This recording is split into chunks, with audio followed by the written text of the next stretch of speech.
Prabhupada ki jai. Bhagavad Gita ki jai. Hare Krishna.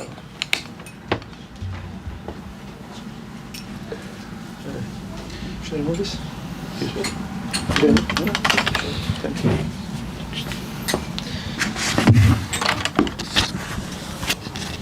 Mind using this microphone? Okay.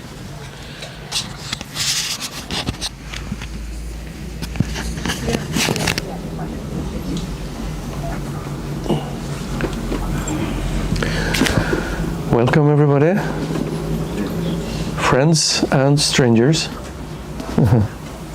We are all children of God. So, today's topic is in relation to tomorrow's celebration.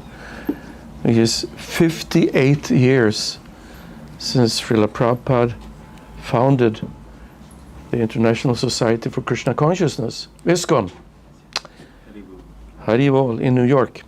So, just to bring things a little bit in perspective, so we understand what a fantastic gift Srila Prabhupada has given us through his movement. I just wanted to read one verse from the Bhagavad Gita, which means a lot to myself from the very, very early days when I came in contact with Krishna consciousness. Because one thing we understand is that when the body dies, everything is finished, except you, of course, but no more body, maybe another one, but no more bank balance, no more wife, family, brother, sister, car, mobile phone is lost forever. But so we can understand the gift that we had received from Srila Prabhupada, that's never destroyed, that never disappears. So I will read this text. Om Namo Bhagavate Vasudevaya.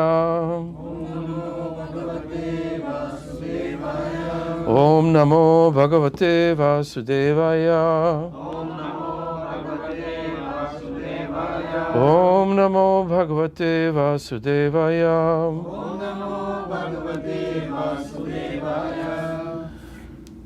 So the text is from the second chapter of the Bhagavad Gita, text number 40. And it sounds like this.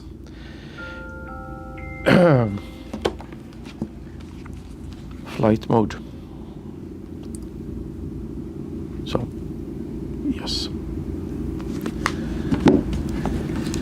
Neha vikrama nashasti pratyavayo navidyate svalpam apyasya dharmasya trayate mahato bhayat.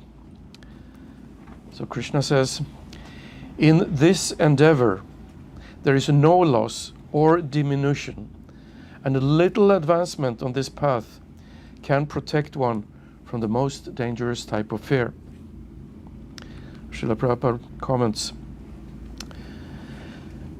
activity in Krishna consciousness, or acting for the benefit of Krishna without expectation of sense gratification, is the highest transcendental quality of work. Even a small beginning of such activity finds no impediment, nor can that small beginning be lost at any stage. Any work begun on the material plane has to be completed, otherwise the whole attempt becomes a failure. But any work begun in Krishna consciousness has a permanent effect, even though not finished. The performer of such work is therefore not at a loss, even if his work in Krishna consciousness is incomplete. 1% done in Krishna consciousness bears permanent result, so that the next beginning is from the point of 2%. Whereas in material activity, without 100% success, there is no profit. Ajamil performed his duty in some percentage of Krishna consciousness, but the result he enjoyed at the end was 100% by the grace of the Lord. There's a nice verse in this connection in the Srimad Bhagavatam, 1st canto, 5th chapter, text 17. Chaktva swadharmam charanam bhujam harer bhajan napakvota patit tato yadi yatra kva vabhadram abhuda mushyakim kovarta apto bhajatam swadharmataha. If someone gives up his occupational duties and works in Krishna consciousness and then falls down on account of not completing his work, what loss is there on his part? And what can one gain if one performs his material activities perfectly? Or, as the Christians say, what profiteth a man if he gain the whole world, yet suffer the loss of his eternal soul? Material activities and their results end with the body, but work in Krishna consciousness carries a person again to Krishna consciousness, even after the loss of the body. At least one is sure to have a chance in the next life of being born again as a human being, either in the family of a great cultured Brahmana or in a rich aristocratic family that will give one a further chance for elevation. That is the unique quality of work done in Krishna consciousness. Nihabikrama nashusti pratyavaya navidyate svalpam apyasya dharmasya trayate mahato bayat. In this endeavor there is no loss or diminution, and a little advancement on this path can protect one from the most dangerous type of fear.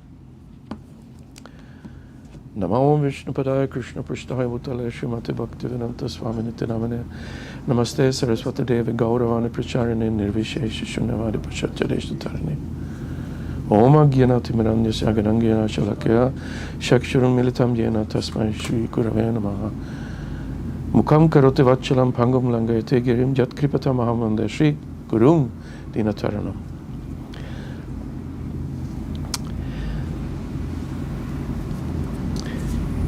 Chaitanya Mahaprabhu, in his teachings to Sanatana Goswami, explains a very important secret. He explains that Jivara Swarup Hai Krishnara Nityadas, that the real eternal function of the spirit soul is to be the servant of the Supreme Personality of Godhead Krishna. That's our real business. Being in the material world, we have different bodies, different lifetimes. We are trapped in the cycle of birth, death, disease, and old age, the cycle called samsara. And every term we serve, material nature, we have a different body with slightly different ambitions, different occupation, but it's all finished when the body is finished, either through old age when it's worn out and getting more and more useless by the day, or by some terminal disease, or by some accident. And these things can happen at any stage of life. So this is our real business. And that real business is taking place in the spiritual world, Vaikuntha, or in Goloka Vrindavan, where the pure devotees of Krishna are constantly engaged in his divine pastimes, the Leela. They are having a real good time together with Krishna, bringing him pleasure, and Krishna brings pleasure back to the pure devotees. Now, for some reason or other, we have ended up in this material world. And what happens is that we, as small spirit souls, we end up under the influence of Krishna's external energy, Maya, Mahamaya. In the spiritual world, we're also under influence of Krishna's Maya, but that's Yoga Maya, the spiritual potency. So the first thing that happens to us is when we come here, we forget about this. Jivara Svaruphoy Krishna Nityadas. We forget about our true spiritual identity as an eternal spirit soul with a Svarup, with an eternal spiritual body that doesn't grow old, cause you pain, doesn't get sick, doesn't get smashed and destroyed, and doesn't die. It's an eternal.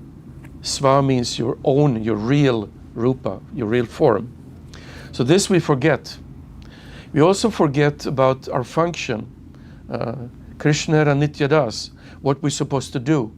So being covered by the material energy, we lose this perspective of ourselves and what we should do, like that. And it's like going into surgery in a hospital. The first thing they do, they numb you.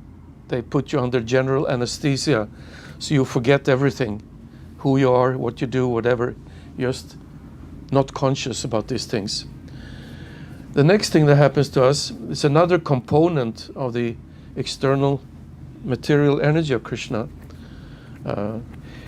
That component is making us imagine a reality which is nothing but a dream. It drags us down from our real world, the real spiritual world, into material, illusory world. It's projecting that life. And the way we perceive this world is limited basically to what you can see, hear, taste, touch, and smell.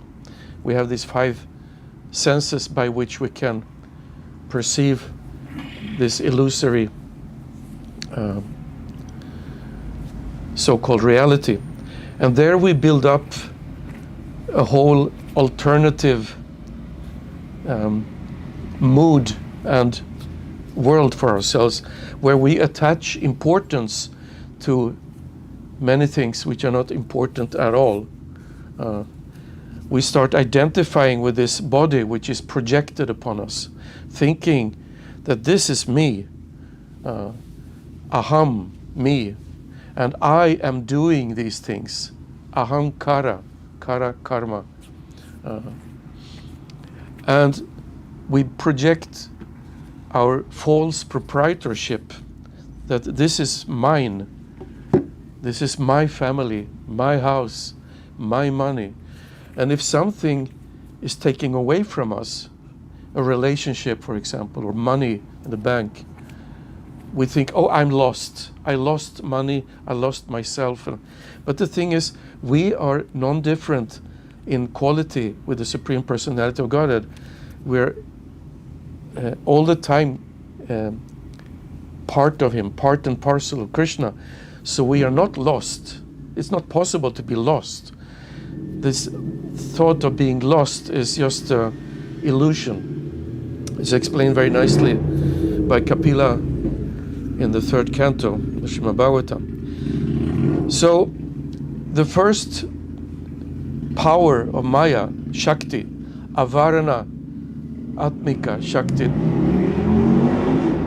that is covering you. Avaran means cover. And then the other energy is a Prakshepatmika. Prakshepa means to pull down, to project into this illusory world. These two are counteracted by 2 of the most important things that Srila Prabhupada brought us.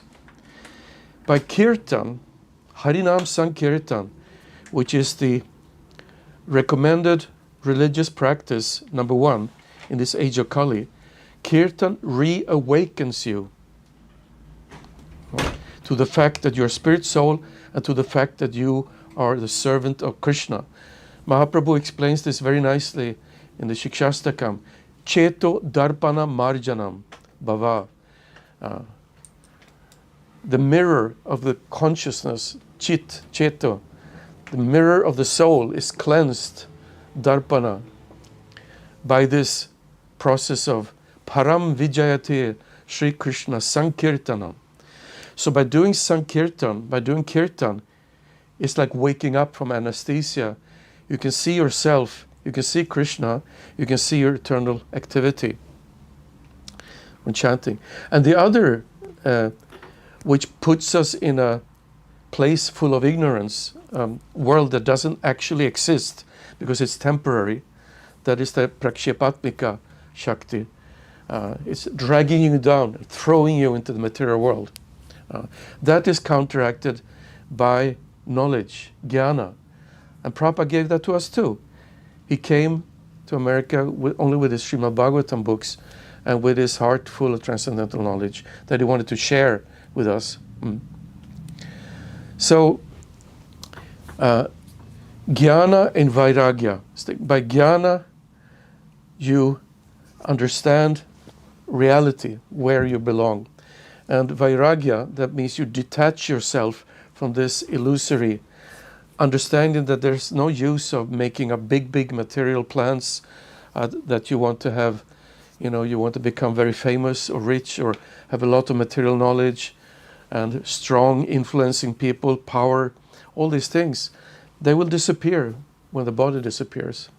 So Prabhupada brought us Jnana and Vairagya. He woke us up by giving us kirtan, and he told us about the real reality, how the material world works, how the spiritual world works, looks like, and most of all, who is Krishna? Because we understand that the goal of the Krishna consciousness movement and the bhakti process is to reawaken our attachment and love for the Supreme Personality of Godhead. Like that. So, you can't love somebody if you don't know anything about the person. So Krishna is very nicely presented in the Krishna book, which was one of the first books that Srila Prabhupada published by the help of George Harrison. He financed it.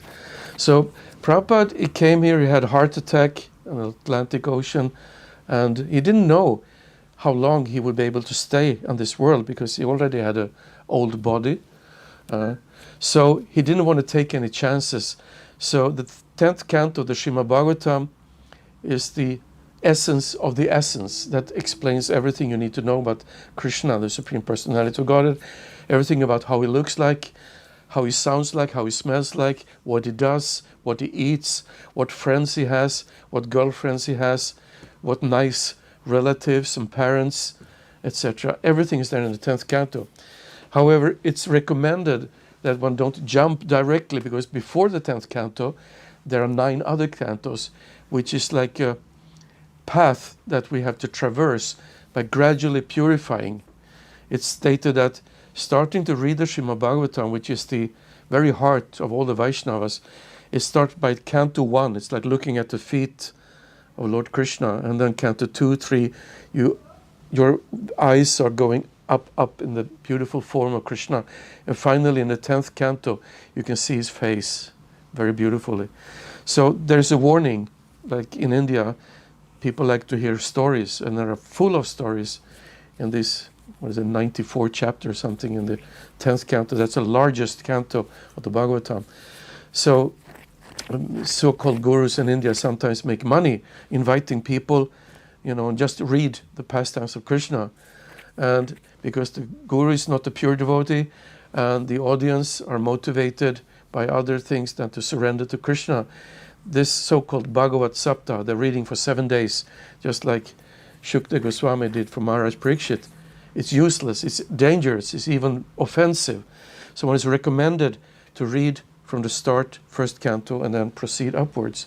However, Prabhupada, he dictated this wonderful Krishna book in such a way that any new beginner can immediately open up his heart to Krishna consciousness and read about Krishna's pastimes in that form, which is mixed storytelling about Krishna and mixed philosophy, very nicely balanced. And as a matter of fact, Prabhupada said, I didn't write that book. Of course he wrote it. It says Prabhupada on the book, He said, Krishna was dictating it to me. So Krishna was himself personally dictating, in the heart of Prabhupada so he can make the Krishna book. So that's highly recommended. So now we have to understand, and now I'm going to get into today's topic. To understand what is ISKCON, really, we have to understand the basic mood that a devotee, a pure devotee, has for the Supreme Personality of Godhead. What we know is there are many devotees, innumerable devotees, who are worshipping Lord Narayan, Vishnu, Vaikuntanath, and they do this with great respect, awe, and veneration, which is good. There is a safety barrier, and that's there in the common religions in the world too, because all of them share that in common, that God is great. Al Akbar, that means God is great, and we are very small. So there's a barrier. We should be very respectful and even sometimes fearsome, that you fear God, so you don't do a lot of nonsense that would displease God. Moses came down the Sinai mountain with 2 stone plates with the 10 commandments for Christianity, which are basically, doesn't really have so much to do with spiritual knowledge. It's basically some rules of good conduct. You shouldn't kill people, you should honor your mother, etc., etc. This is, normal civilized rules of behavior, which is practically lost in this age of Kali. And similarly, you go to Islam, Judaism, full of rules and regulations, because they have this barrier. Krishna is Ishvara. See, Ishvara Parama Krishna. He's the supreme controller. So as the supreme controller, he's personifying the all-powerful aspect of God, the omnipotent aspect. And because he has all power, he can easily crush you or whatever he wants to do. So you better behave nicely. Otherwise, you don't know when you will displease God, and he will be angry, and maybe he will send you to hell or something like that. So there is a gap between, which is, good for us beginners who are still struggling to become pure devotees. And because Krishna is Ishvara, that mood of a devotee is called Aishvarya. Aishvarya is the mood between the inhabitants of Vaikuntha, the liberated souls. They have different types of liberation, living on the same planet as Vishnu, having the same opulence as Vishnu, etc. But they are all very much respectful and sometimes even fearful to the Supreme Personality of Godhead.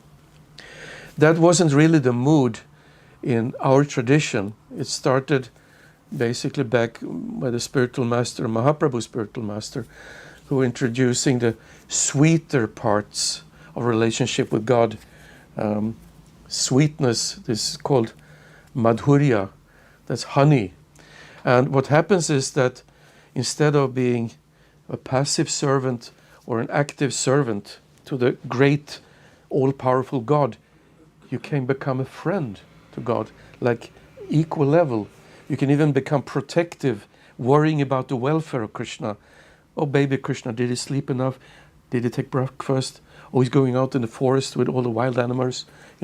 They forget Krishna's omnipotency, the all-powerful aspect. And they're just completely absorbed in the sweetness of Krishna, his all-attractiveness, his beauty, and the things he does with the devotees. So that's a more intimate. We have to remind ourselves also that whatever devotee you are, in whatever position, if you worship God with reverence and respect, and you're satisfied with that, you think this is my bhava, my mood. But in the Vaishnava traditions, particularly the Gaudiya Vaishnava Sampradaya, where Lord Chaitanya Mahaprabhu appeared, or the 6 Goswamis, Bhaktivinoda Thakur, Bhaktisiddhanta, and Srila Prabhupada, that's the sweeter part of it. So when we have Radha Krishna here on the altar, we can feel the sweetness. But of course, because we are not pure devotees, Prabhupada, he told us that we should worship Radha Krishna, which is a very simple coward boy, coward girl, but on the platform of Lakshmi Narayan. Lakshmi is very opulent, all richness. So there is a certain barrier that we should remind ourselves so we don't get too familiar with Krishna, because to get that familiar in the sweetness with Krishna, that takes completely pure devotion, not a tinge of material desires like that. So that's mood is called Madhurya Bhava. Bhava means mood in the sense. So you have the Aishwarya Bhava for the Supreme God, and you have the Madhurya Bhava for Krishna and Radha. And both of these relationship is about, your personal, how do I relate to God? You can speak to God, you can pray to God as your dear friend, or like that.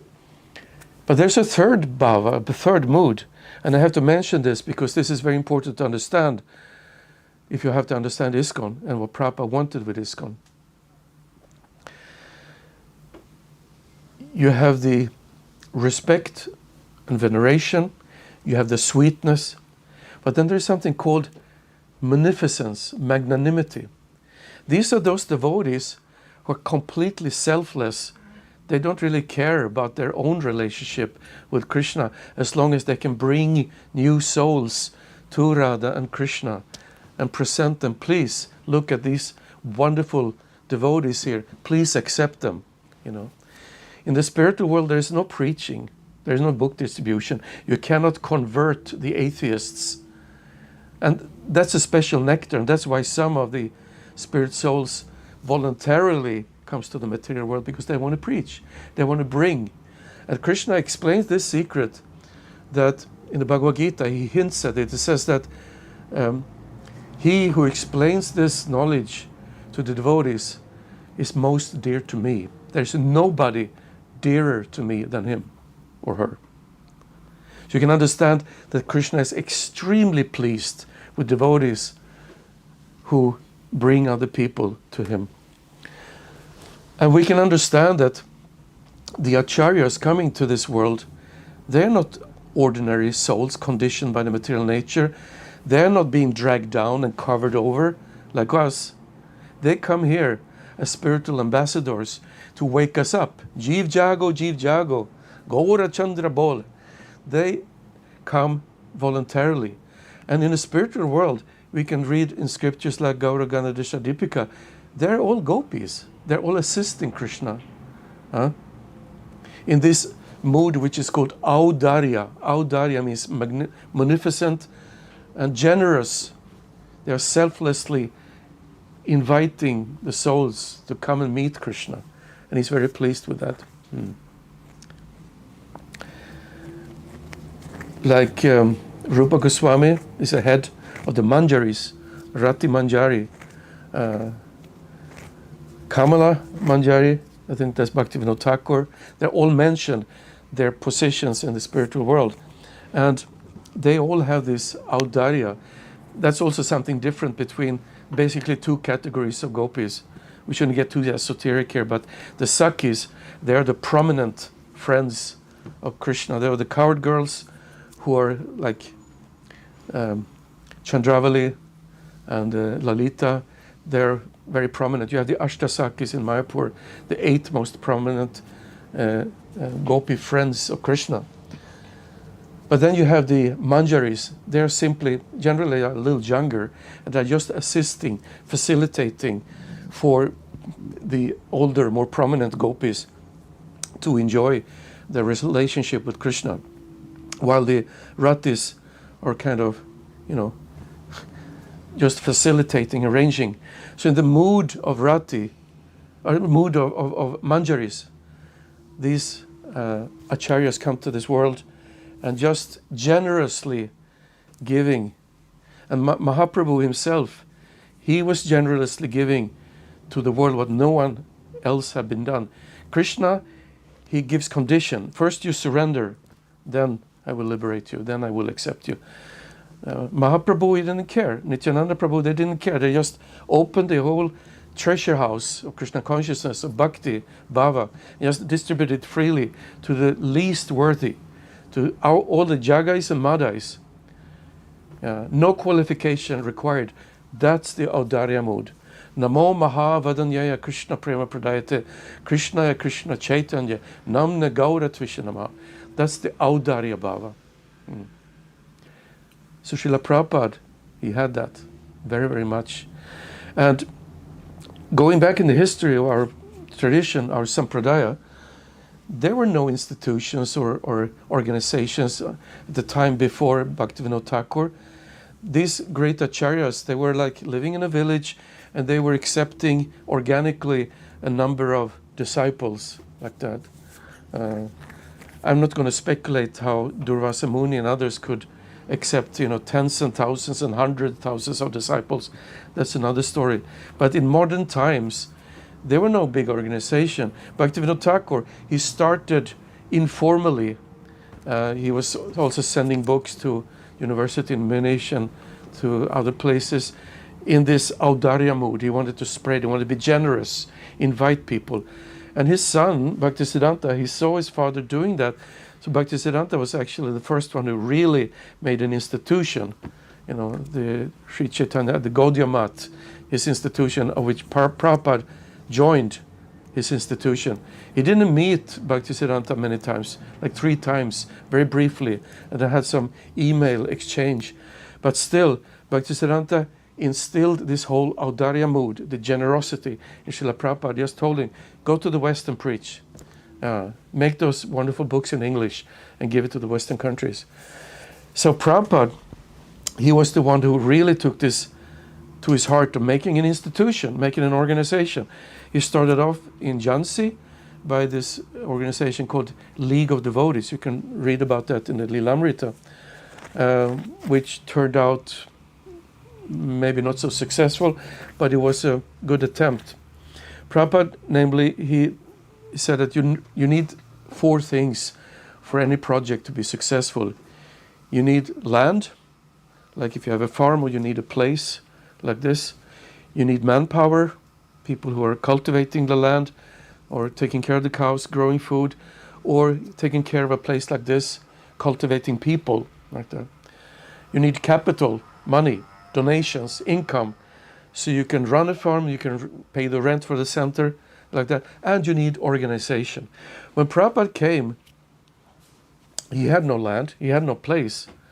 He just, exited Jaladuta in Boston and in New York. He started gradually, he was living here and there. To read about that also in the Lamrita, and finally get the 26th Avenue, a little storefront, just like this. So then he had a kshetra, some land, a base, An organization was never any problem, because Prabhupada, he knew, he had run companies and his own pharmacy, manufacturing medicines and stuff, so he knew, he had that knowledge. He didn't have much money, $7 when he came to America, and no manpower. So gradually, by his magnanimity, he was attracting devotees to help him. And then, just like about a year after he came to America, he, that's 58 years ago, he went into a lawyer's office with some very new devotees. He just needed some signatures, So they went into the lawyer's office and established the International Society for Krishna Consciousness. Somebody proposed to Prabhupada it should be called International Society for God Consciousness, because nobody knows who is Krishna. But Prabhupada was very determined. God is such a generic term, doesn't say anything really. It should be Krishna. Krishna is very exact. It's very exactly described in the scriptures. It should be Krishna consciousness. And was also some thought in the beginning it should be named International Society for Krishna Bhava, because I just told you Bhava means a mood, like a sentiment. But if they don't know Krishna, they don't even know Bhava. So it became Krishna consciousness. That means the mood or the way of thinking, feeling, willing that is with Krishna in the center. So it became in 1966, and Prabhupada was formulating, together with this lawyer, 7 purposes of ISKCON. Why did he do that? And first of all, you should understand that with the vision that Prabhupada had, it's not enough to just be a single guru and give initiation and then listen. He needed an organization, and he needed to open temples and farms and centers all over the world.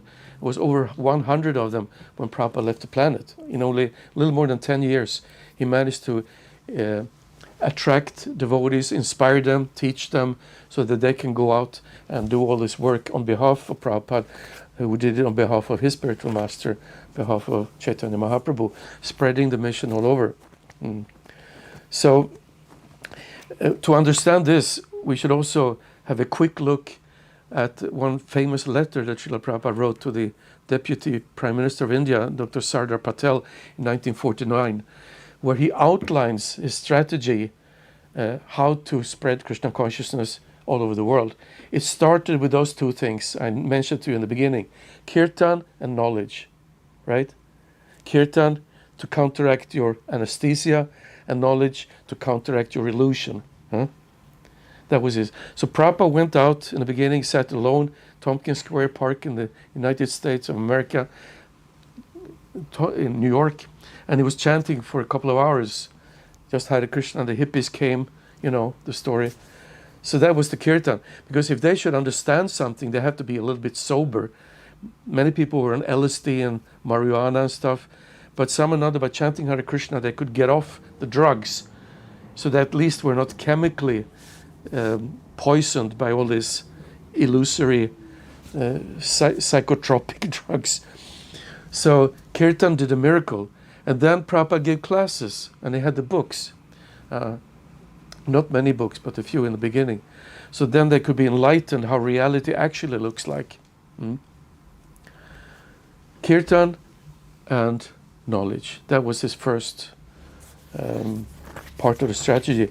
Then when people gradually started to sobering up and understanding a little bit about themselves and about God, then we needed places where they could meet and associate, because that's probably the most important principle in Krishna consciousness, is to hang out with like-minded devotees, you know. Because if you go to a place where there's devotees, there is automatically devotional service. There is study of books, there is lecturing, there is kirtan, there is taking of prasad, respecting the sacred remnants of Krishna's food. So therefore, sadhu sangha, association with saintly persons, is really the number one principle for making advancement in Krishna consciousness. So you needed places. That was the second one of Prabhupada's 4 phases. So he started to create those temples and centers and farms. And then he was giving initiation. He was expanding the congregation, so to speak, creating more and more devotees which are firmly connected to the parampara. So this is what he writes in the letter, call it the Harijan movement. He take the pious and nice devotees and gave them initiation like this and expanded. So by the end, Prabhupada had, I don't know, 4,000 disciples or something. I don't know. It's a lot, you know, like this. And then the fourth and final phase was to direct the movement to the society at large and transform the whole society into a God-centered society. That's called the Daiva Varnashram. For people, most are Shudras, they're not very interested in studying Shastra or doing fire sacrifice or, you know, like this. They're more interested in, you know, running their business or doing manual labor, and they want to have a good time with theater and entertainment and feasting. And so Prabhupada included also wonderful prasadam, the love feast, to generously attract the Shudraic population. But what Prabhupada actually wanted in the beginning, he wanted to train teachers, people who can actually go out and preach the science of Krishna consciousness, to do kirtan, to do lecturing, to distribute books, you know, to bring this wonderful knowledge further.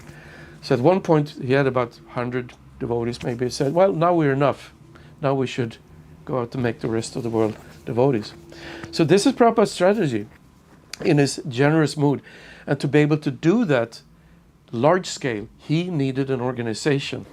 He needed an institution, and therefore he founded ISKCON. The first purpose of ISKCON, it's interesting, he says, he didn't say to propagate spiritual knowledge to society at large and to educate. He says to systematically propagate spiritual knowledge. So what Prabhupada wanted, was three things. One of them you all know, Prabhupada was saying, you have to cooperate. There's this famous quote, which is attributed to Srila Prabhupada, says that your love for me will be shown by how you cooperate when I'm gone. But then two other things was very, very important, which he told in the middle of the night to Giriraj Swami, I think when Prabhupada called for him towards the end of his life. And he was just asking, how will this organization go on without me? And Giriraj Maharaj said, well, we have to chant 16 rounds, we have to follow the regulative principles. And Prabhupada said, no, by organization and intelligence. So that is clearly written in the statute of ISKCON, to systematically, but to spend time. How do we spread the knowledge of Krishna in an organized and intelligent way? Prabhupada said also he wanted to have intelligent, independent devotees that take initiatives, make sure they follow the parampara properly, but do start centers, do start Harinam parties, do start book distribution, food for life, so many things you can do for Krishna. That's systematically educating. Prabhupada said education, culture, and devotion. And culture comes from education. When people are educated, we know there is such a thing as Janmashtami coming up, and how to celebrate it, and how to invite people. Even if they're Shudras, they enjoy dramas, they enjoy good music, they enjoy food, they enjoy watching Arctic, dancing, singing, it's all there, having a good time. Because you need to enjoy Krishna consciousness to be steady, Param drishtva nivartate, Krishna says. You have to have a higher taste, then your mind will be steady. So he wanted to educate all peoples in the techniques of spiritual life. Chanting japa, doing kirtan, playing kartalas, harmonium, mridanga, worshipping the deities, doing artik, all these things. We have different inclinations. So those techniques we should educate ourselves like this. In order to check the imbalance of values in life. The balance is, eat, sleep, and rock and roll, and enjoy your senses, and because tomorrow you will die. So that's a very heavy balance today in today's society. Everybody wakes up in the morning with the question spinning in the head, where will I find pleasure today? Where will I find pleasure? To sense gratification, or to become more famous, more rich, more knowledgeable, more strong? Where can I find pleasure? And this is all useless. You don't find pleasure in these things. They're all temporary. You find pleasure when you put Krishna in the center, and then you make a balance. We take care of the body because we have it, have to eat healthy, sleep properly like this, but when not overdoing it. Just make sure it's healthy and nice. Go to the doctor when you're sick. If you're hungry, eat. If you're tired, sleep. Prabhupada said, work and relaxation. It's all there in the Gita, 6th chapter. So you bring the balance back like this when you put Krishna in the center. So this is what he wanted already, point number 1. To achieve real unity and peace, and the peace formula is there when you understand that Bhoktaram Yagya Tapasam Sarvaloka Maheshwaram. Those three things. Krishna is the enjoyer, he's the Lord of everything, and he's the friend of all living beings. Once you understand that, he's the friend of the Russians, he's the friend of Ukrainians, he's the friend of the Swedish people, he's the friend of, BlackRock. He's the friend of everybody. But he says, for somebody who is my devotee, he's especially dear to me because I am in him and he is in me. We are all Krishna's sons, so he even shows compassion. Just like Lord Chaitanya Mahaprabhu and Nityananda Prabhu, they went to the most fallen, the Jagai and Madhais of this world, and gave it freely. Then he wanted to propagate the consciousness of Krishna, a mood, a bhava, as it is revealed in the Bhagavad Gita and Srimad Bhagavatam. Manmana bhava madbhakto mamjayi namaskuru. Think of him always. Be his devotee. Everything you do, everything you offer, give away. Yat karoshi yadashnasi yad johosi dadasi yad. That's the consciousness. When you get this obsession, Krishna, Krishna, Krishna. And then he wanted to bring the members of the society together with each other and nearer to Krishna, the prime entity, and thus develop the idea within the members and humanity at large that each soul is part and parcel of the quality of Godhead, of Krishna. Even our enemies are parts and parts of Krishna. Yeah. Even so. So therefore, it says in the Bhagavad Gita that Vidya Vinay Sampani Brahmani Gavihastani, a devotee sees with equal vision if it's an elephant, a dog or a dog eater, a brahmana, friend or enemy, whatever. He doesn't hang out with the enemies or the Mayavadis or the impersonalists or the materialists. He's just being a gentleman, a polite, appealing person. But the devotee hangs out with Vaishnavas, those who share the deepest values of being eager to come closer and closer to Krishna. But they understand that every living entity, even a blade of grass, is a part and parcel of the Supreme Personality of Godhead. Then, to teach and encourage the Sankirtan movement, congregational chanting of the holy name of the God, as revealed in the teachings of Lord Sri Chaitanya Mahaprabhu, and everything that comes around it. You have a special mood when you chant also. Trinada Pisunichana Tarariva Saishnuna Amadena Manadena Kirtaniya Sadahare. You're not very puffed up, proud when you chant. You just feel, I'm humble, I'm just a small part and parcel of Krishna. I'm more tolerant than the tree. In that mood, Mahaprabhu says, you can chant constantly like this. Then, to erect for the members and for society at large, holy place for transcendental pastimes dedicated to the personality of Krishna. So he wanted temples. As he wrote to this president of India, there are so many temples around which are falling to pieces because they are not maintained properly. So he said he wanted to have new temples and centers, but he wanted to have nicely taken care of the old ones. They are not, maintained properly. So when he started the BBT, the Bhaktivedanta Book Trust, which is the last point,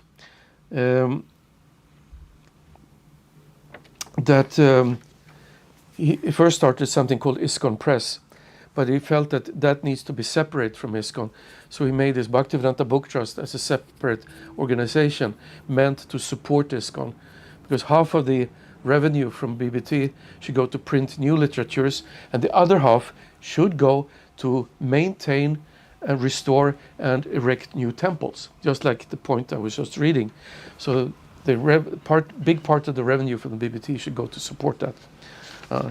And then the sixth point, Prabhupada says, to bring the members closer together for this purpose of teaching a simpler and more natural way of life. So that's why he wanted to have Krishna conscious farms, because, as he said, that would free up time for chanting Hare Krishna. We don't have to have a whole complicated arrangement with all these factories and commuting to work and, spending complete finished at the end of the day. So you can't even, chant.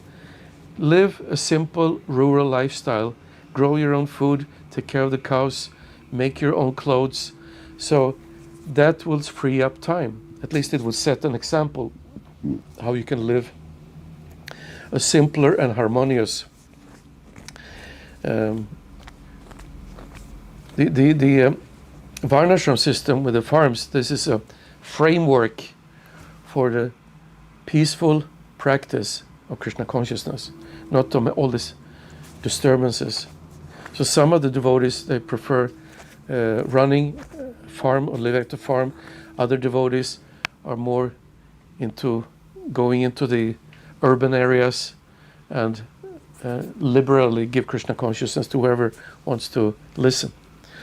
So to be able to do this en masse, Prabhupada needed an institution, and that became ISKCON. And ISKCON has been established in basically, I don't know if we have ISKCON in Antarctica, but it's probably just a question of time before it has some place down there too. So it's in all parts of the world, and it's exploding in India, because Indian people, at least they have some sense, they have some feeling of culture, the heritage.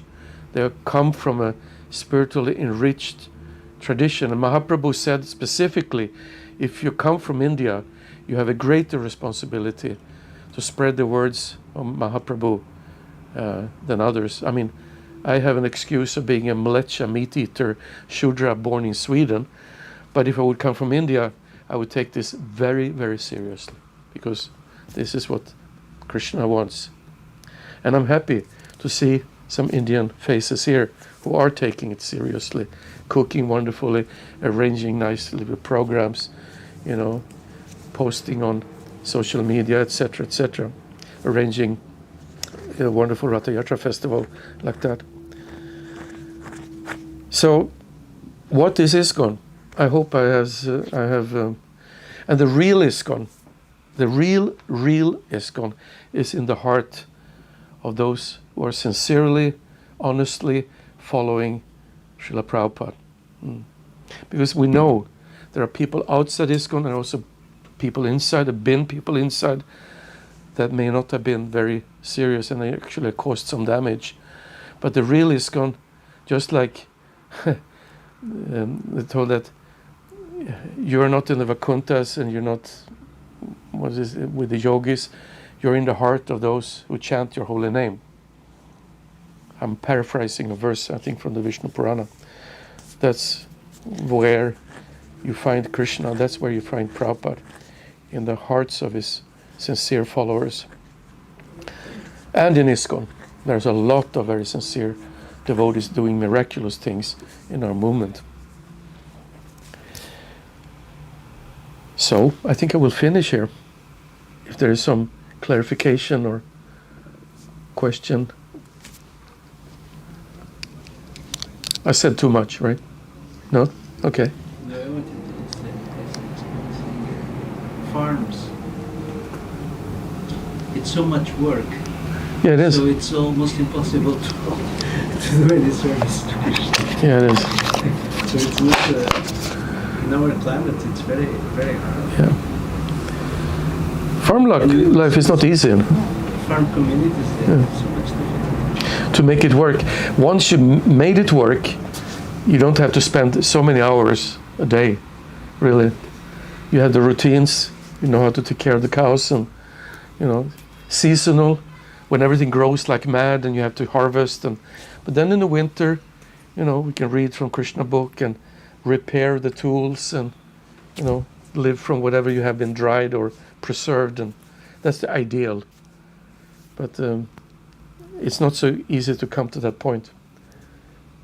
God knows. I have the same thought, and I am thinking about it is a lot of time, and when we do now country, it was like almost the same idea. And it is much more easy in these cases where we do the things for ourselves living in different ways.